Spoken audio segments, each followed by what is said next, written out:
बिस्मिल्लाहिर्रहमानिर्रहीम। Students last time हमने scalars and vectors quantities के बारे में पढ़े थे कि स्केलर क्वांटिटीज़ वो क्वांटिटीज़ होती हैं जिनको हम सिर्फ और सिर्फ उनकी मैग्नीट्यूड के ज़रिए डिस्क्राइब कर सकते हैं। और एग्जांपल में उनकी मास, लेंथ, टाइम, स्पीड, वॉल्यूम ये चीज़ आ जाती थी। और उसके बाद हमने वेक्टर्स के बारे में पढ़े थे कि वेक्टर्स क्वांटिटीज़ ऐसी क्वांटिटीज़ होती हैं जो कि हम मैग्नीट्यूड और डायरेक्शन के ज़रिए उसको डिस्क्राइब कर सकते हैं। ठीक है। और इसकी जो एग्जांपल थी वो velocity, displacement, force, momentum, torque थी। आज हमने टॉपिक पढ़ना है कि ये जो वेक्टर्स हैं ना, इनको हम ग्राफिकली किस तरह रिप्रेजेंट कर सकते हैं। ठीक है। तो ये एक्सरसाइज में क्वेश्चन नंबर 2.10 होगा। तो उसका क्वेश्चन है, how can vector quantities be represented by graphically.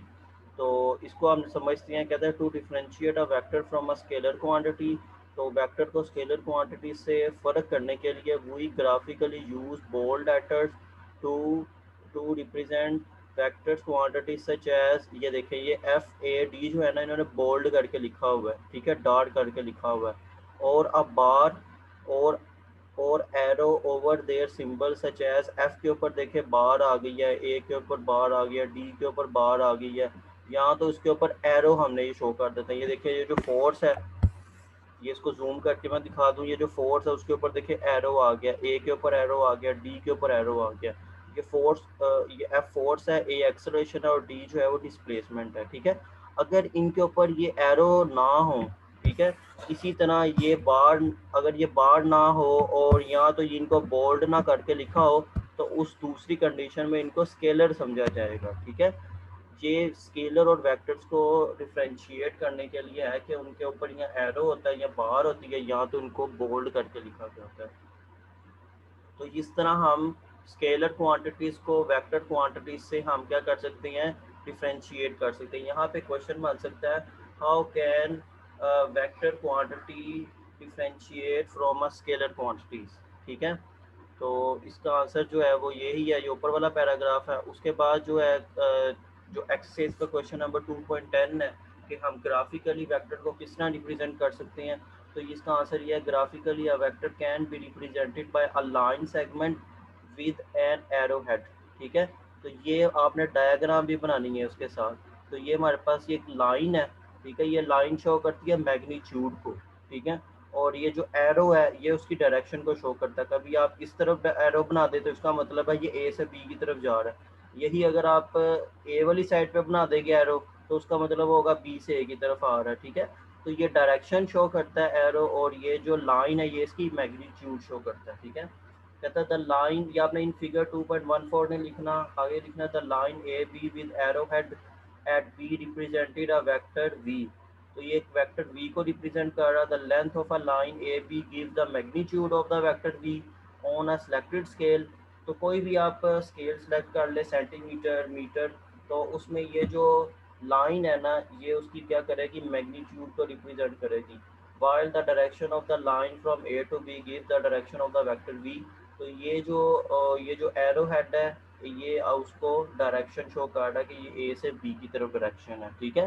तो यहाँ पे दो क्वेश्चंस हैं। तो पहला जो क्वेश्चन है वो है जी, how can vector quantity be represent graphically. तो इसको मैं यहाँ पे लिख देता हूँ। तो पहला क्वेश्चन है जो, हाउ हाउ हाउ वेक्टर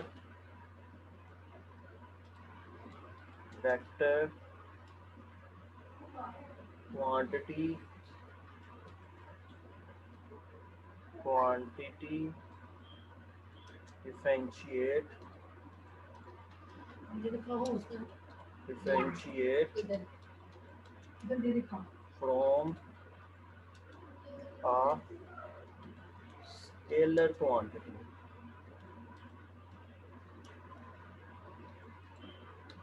तो पहला क्वेश्चन एक ये है। ठीक है।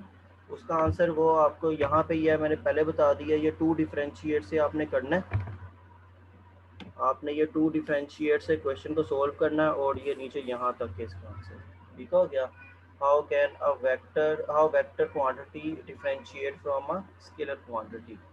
और नेक्स्ट जो है क्वेश्चन, वो इसको मैं यहाँ पे लिख दे, इसके बिल्कुल नीचे मैं लिख देता हूँ।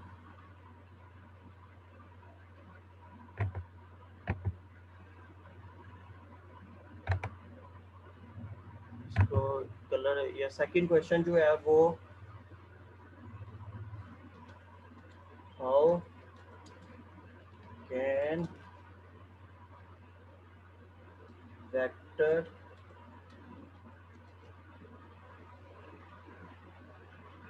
रिप्रेजेंटेड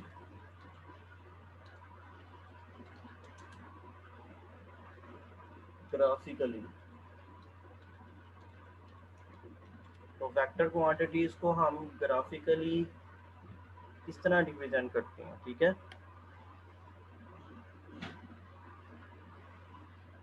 ठीक है, ये दो क्वेश्चंस हैं, तो इनके आंसर मैंने आपको बता दिए। पहले वाले का आंसर जो है वो फर्स्ट पैराग्राफ है, और सेकंड वाले का आंसर ये सेकंड पैराग्राफ है, ठीक है। तो इसमें आपने ये चीज़ नहीं लिखनी, ये यहाँ पे आपको ये लिखा हुआ है इन फिगर 2.14, ये नहीं लिखनी। आप सिंपल लिख सकते हैं जी इन दिस फिगर, और आपने ये लास्ट भी बनानी है ये फिगर, ठीक है, ए से बी, और ये वाला पैराग्राफ आपका इसका आंसर है, ठीक है। चलिए आगे चलते हैं। अब हम आगे जो है वो इसका मैं आपको एक्सरसाइज में आंसर क्वेश्चन भी बताता हूँ। ये एक्सरसाइज का क्वेश्चन नंबर 2.10 है।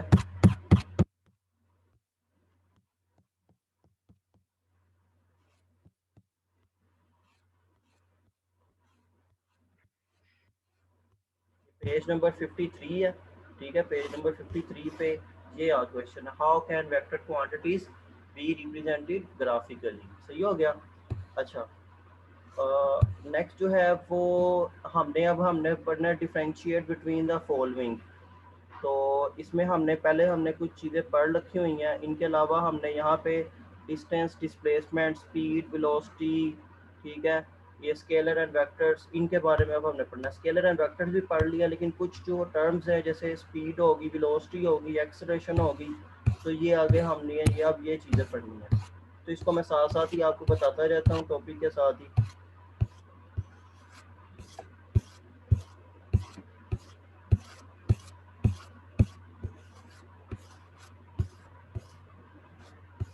अच्छा, तो हमारा यहाँ तक तो हो गया ये वाला ग्राफिकली किस तरह रिप्रेजेंट करते हैं।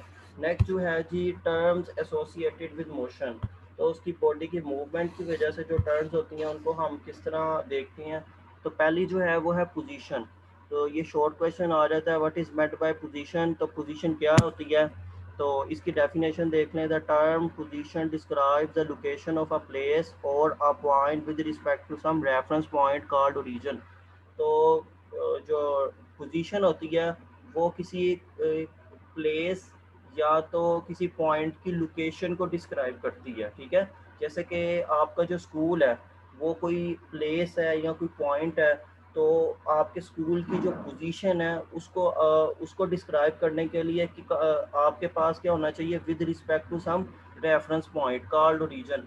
तो आपके पास कोई रेफरेंस पॉइंट होना चाहिए कि कहाँ से आपका स्कूल का जो फासला है वो कितना है। अपने यानी कि एक जो रेफरेंस पॉइंट है वो मिसाल के तौर पर आपका हाउस है, तो ये हाउस जो है वो एक ओरिजिन है, समझ लें, रेफरेंस पॉइंट है। आपने अपने किसी को अपने स्कूल की डायरेक्शन बतानी हो या अपने स्कूल का फासला बताना हो, तो आप एक रेफरेंस पॉइंट मिसाल के तौर पर अपना हाउस कंसिडर कर लेते हैं कि आपके हाउस से स्कूल जो है वो कितना दूर है, ठीक है, या कहाँ पे करके है स्कूल। तो वो जो आपका हाउस है वो क्या होगा, एक रेफरेंस पॉइंट होगा, और स्कूल जो होगा वो क्या होगी, आपकी जो प्लेस है या पॉइंट हो गया, ठीक है। और रेफरेंस पॉइंट को जैसे हाउस है उसको हम ओरिजिन भी कहते हैं। तो ये डेफिनेशन देखने से कहता है the term position describe the location of a place और पॉइंट, ठीक है, किसी प्लेस या पॉइंट की क्या बताती है, लोकेशन बताती है, with respect to some reference point called origin. एक रेफरेंस पॉइंट से किसी खास जगह की किसी प्लेस की या पॉइंट की लोकेशन बताने के लिए हम क्या इस्तेमाल करते हैं, उसकी पोजीशन इस्तेमाल करते हैं, ठीक है। तो आपने ऐसा करना है, इसकी ये डेफिनेशन लिखें और आप ये डायग्राम बना लेना, हाउस टू स्कूल, ठीक है, और ये वेक्टर बना लेना ये इस तरह, हाउस से स्कूल की तरफ। तो ये आपको पोजीशन डिस्क्राइब होगी। आगे जो फॉर एग्जाम्पल है इसको लिखने की कोई ज़रूरत नहीं है नीचे से, ठीक है। तो ये मैं निशान लगा देता हूँ। आपने करना क्या है, यहाँ से द टर्म पोजीशन से स्टार्ट करना है और यहाँ तक, और उसके साथ आपने ये डायग्राम बना देंगे, ठीक हो गया। अच्छा जी, नेक्स्ट चलते हैं। उसके बाद आता है जी डिस्टेंस एंड डिस्प्लेसमेंट। डिस्टेंस क्या होता है, डिस्प्लेसमेंट क्या होता है, आपने डिस्टेंस तो पहले ही शुरू से सुना होगा। डिस्टेंस फासला होता है। डिस्प्लेसमेंट क्या होता है, डिस्प्लेसमेंट भी फासला होता है। लेकिन ये क्या होती है, जो डिस्टेंस होता है ये होता है जी स्केलर क्वांटिटी, और डिस्प्लेसमेंट होता है जी वेक्टर क्वांटिटी। जब आप वेक्टर क्वांटिटी इसमें कोई फासले को रिप्रेजेंट करेंगे तो वो होगा डिस्प्लेसमेंट, ठीक हो गया। अच्छा, सबसे पहले डेफिनेशन है जी डिस्टेंस की। तो ये डिस्टेंस की डेफिनेशन है, length of a path between two points is called the distance between these two points.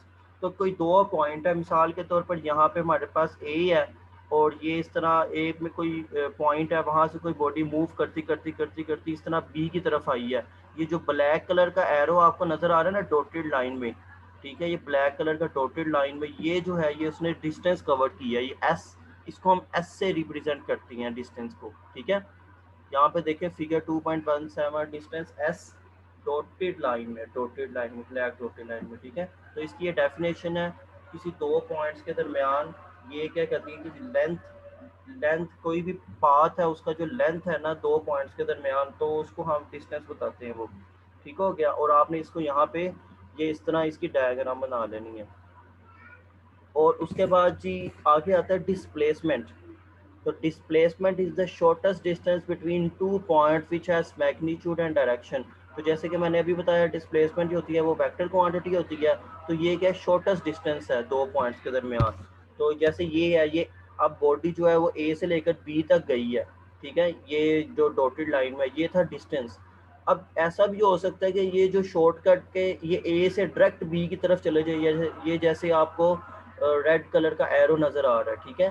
तो अगर आपने बिल्कुल स्ट्रेट जो दो पाथ के दरमियान जो डिस्टेंस है उसको आप बिल्कुल स्ट्रेट एक वेक्टर ड्रा कर लेंगे, वो जो वेक्टर होगा ना वो क्या होगा, डिस्प्लेसमेंट होगा, ठीक है।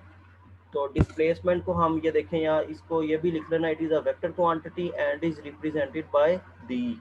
तो ये देखें डी को क्या किया हुआ उन्होंने बोल्ड करके लिखा होगा, ठीक है। उसके बाद आ जाती है, नेक्स्ट आ जाती है स्पीड एंड वेलोसिटी। तो जो स्पीड की डेफिनेशन है वो ये है, the distance covered by an object in unit time is called its speed. तो एक जो ऑब्जेक्ट है वो डिस्टेंस कितने टाइम में कवर कर रहा है उसको हम कहते हैं स्पीड कहते हैं, ठीक है। तो यहाँ पे कहता है जी do you know which is the fastest animal on the earth. तो वो जो आपको कहता है कौन सा जो एनिमल है तेज तरीन एनिमल है, तो वो होता है चीता, ठीक है। चीता की जो स्पीड होती है वो बहुत ज़्यादा होती है।